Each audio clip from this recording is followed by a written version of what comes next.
Hi, welcome to our channel Good News. Today, I'd like to talk about chip storage in the context of a global chip shortage.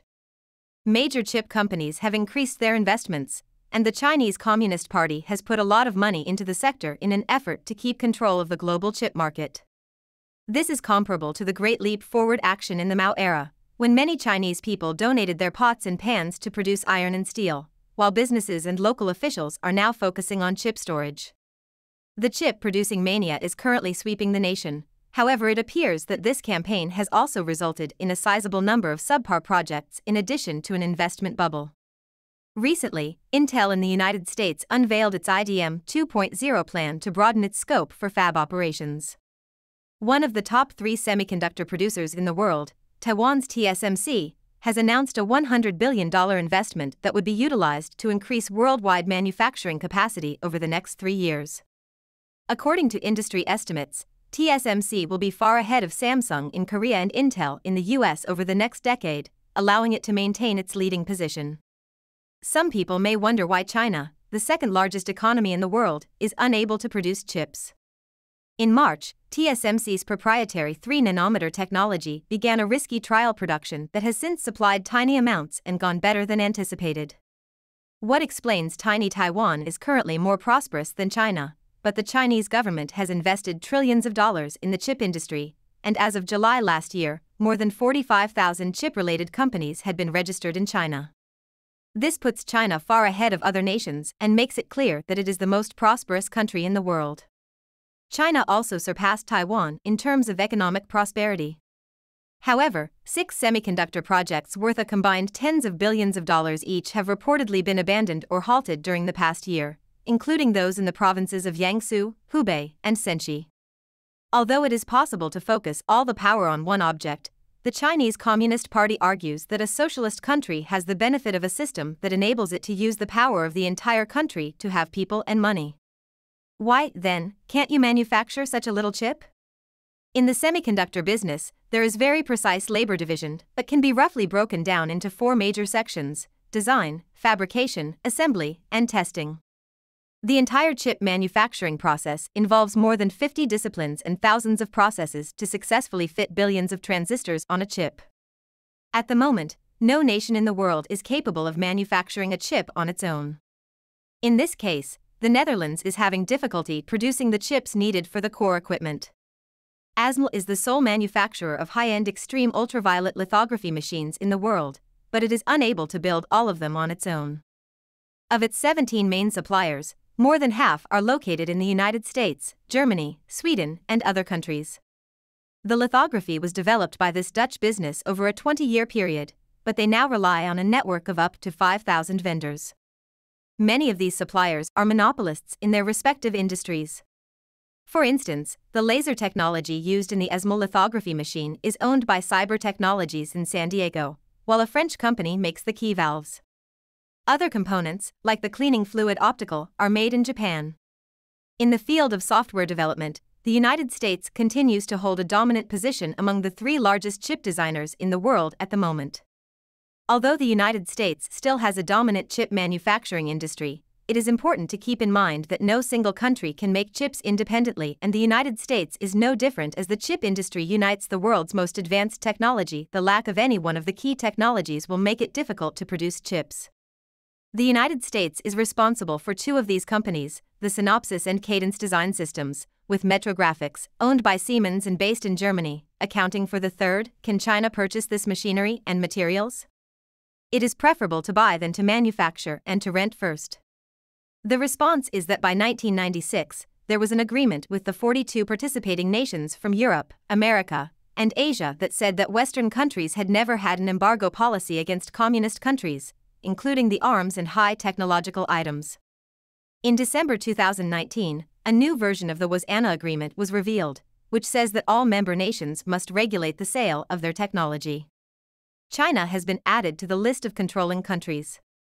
This photolithography technique is also covered under the WAL-SONAR agreement, where they increased the area of control to encompass further semiconductor fabrication technologies that can be used for military purposes.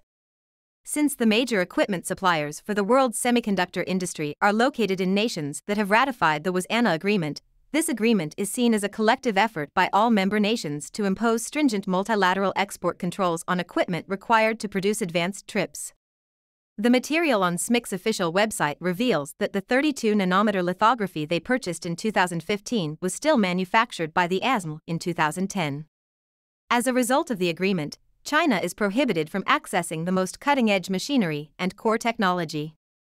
The semiconductor business will have undergone several upgrades after 5 years. The top echelons of the Chinese Communist Party continue to spend a lot of money on the Great Leap Forward and toward chip manufacturing, despite the fact that 6 emerging technologies, each of which is closely related to chip manufacturing, are completely blocked to China under the terms of the WASANA agreement. This is due to the following reasons: is just like any other industry, they think they can win it with money and by copying their technological thinking, which has been locked inside a secret recipe. They believe all it takes is to poach a few so-called leaders, like the former key figures in the TSMC's process technology who were later poached by SMIC with the incentive of a large salary, having a leader, a few drawings, a few secret recipes, and a group of people who can solve the problem. Officials are elevated through phony political achievements, corrupting the stupid.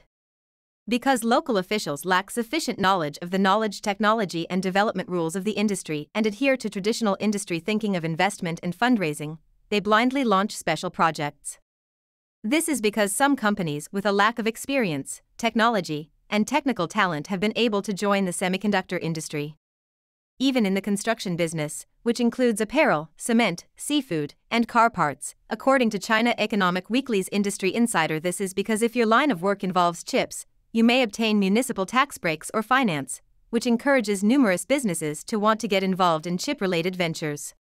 Whereas in fact many people only want to steal money. With a 128 billion yen investment in semiconductor industry heavyweight Chung in charge of the chip project, Wuhan Hongxing, also known as China's largest chip scam, claimed to have the country's first high-end lithography machine capable of producing chips as small as 7 nanometers. It was all set up in less than 3 years. Nonetheless, the strategy was not carried out, and it failed. Guangdong Hygiene Integrated Circuit Company was just founded in March of last year, but since then, it has committed a sizable sum of money to the 12-inch wafer project, with aspirations to construct 500,000 chips annually. The production line has been totally shut down and is reportedly a failure despite not being finished yet. According to the Chinese financial media, a total of 12 billion yen were invested in Jiangsu Zhongjin Aerospace Semiconductor Co. in 2017. After being completed as anticipated, it had a surface area of around 703 acres and produced 12.5 billion yen annually. In 2016, the company invested 45 billion yen, of which 12 billion were invested in the first phase. It covered an area of 257 acres and planned to build a 12-inch SiS wafer fab with the annual production capacity of 240,000 wafers. However, it has since vanished after half a year of the construction. HIDM in Hawaiian District, Jiangsu Province, once aspired to be the first in China, the second in the world, and has recently emerged as a significant semiconductor manufacturer. However, these projects are just the tip of the iceberg when it comes to China's chip chaos, which people today still find amusing to mention along with the massive iron and steel production drive. However, since China is currently experiencing its 2.0 version, let's talk about Taiwan. Recently, Taiwan has been referred to by numerous major international media outlets as the most significant location on Earth. Why is this? In the past, the world's two most important strategic resources were probably the dollar and oil. However, in the 21st century, the chip has replaced these two as the most significant strategic resource. This is due to the fact that the chip is the brain of modern industry as well as the heart of modern society. The United States can control the dollar, the ocean, and oil, but it cannot control the chips. We are currently in the world of computers, networks, and the future is the world of artificial intelligence. 2/3 of the most technologically advanced chips in the world are made in Taiwan, with TSMC producing the majority of them. Taiwan has now overtaken the rest of the world in all three semiconductor industries. TSMC and Samsung are now well ahead of other nations in terms of chip production technology. As evidenced by the data from the second quarter of 2020, 4 of the top 10 semiconductor foundries in the world are headquartered in Taiwan. 6 of the top 10 in the globe. Taiwan is home to 8 of the top 10 IC design businesses in the world, and it also ranks third on the ranking. Taiwan is the world leader in high-tech manufacturing. How is it that a country with a population of only 24 million can produce chips and get to the top of the global food chain while the CCP is obsessed with producing them but has failed miserably everywhere else? Thanks for watching in this video. You can add your ideas or suggestions below. Please keep following our channel and like our videos.